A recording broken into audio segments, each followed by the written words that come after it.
ये तस्वीरें चौधरी भजनलाल के आदमपुर के किले के ढह जाने के बाद की हैं।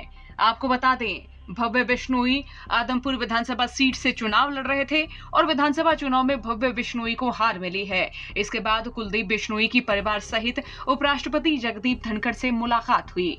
ये मुलाकात 11 अक्टूबर को हुई, जिसके बाद एक्स प्लेटफॉर्म पर भव्य बिश्नोई लिखते हैं कि आज भारत के उपराष्ट्रपति महामहिम श्री जगदीप धनखड़ जी के साथ उनके दिल्ली आवास पर शिष्टाचार मुलाकात हुई। उनका आशीर्वाद, अनुभव और ज्ञान सदैव मुझे प्रेरणा देते हैं। उनका हृदय से आभार। तो वहीं 12 अक्टूबर को अभय चौटाला के बेटे करण चौटाला ने भी उपराष्ट्रपति जगदीप धनखड़ से मुलाकात की और एक्स प्लेटफॉर्म पर लिखा, भारत के उपराष्ट्रपति श्री जगदीप धनखड़ जी से शिष्टाचार भेंट हुई। उनकी सादगी और विनम्रता से बहुत प्रभावित हुआ।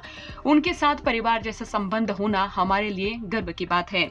लेकिन सवाल है कि इस मुलाकात के पीछे क्या बात है? क्या कुलदीप बिश्नोई राज्यसभा जाने के लिए कोशिशें कर रहे हैं? क्या इन लोगों के भीतर किसी तरह की हलचल होने वाली है? आपको इसी बीच बता दें, इसराना से विधायक बनने के बाद राज्यसभा सांसद कृष्णलाल पवार ने राज्यसभा से इस्तीफा दे दिया है।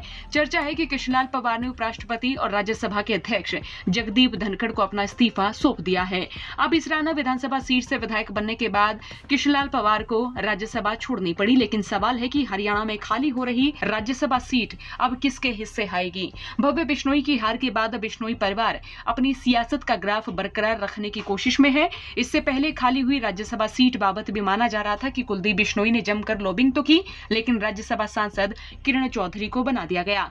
अब 11 तारीख को बिश्नोई फैमिली की जगदीप धनखड़ से मुलाकात हुई। इस मुलाकात को कई मायनों से खास माना जा रहा है। क्या कुलदीप बिश्नोई राज्यसभा सीट बाबत कोशिशों में जुट गए हैं? अब बीजेपी के भीतर भी चौधरी बंसीलाल और चौधरी भजनलाल परिवार के सदस्य हैं, तो जाहिर सी बात है बीजेपी को इनको सियासी तौर पर तवज्जो देनी ही पड़ेगी। लेकिन चौधरी बंसीलाल की पोती चुनाव जीत चुकी है, तो माना जा रहा है कि उन्हें नई कैबिनेट में जगह मिल सकती है।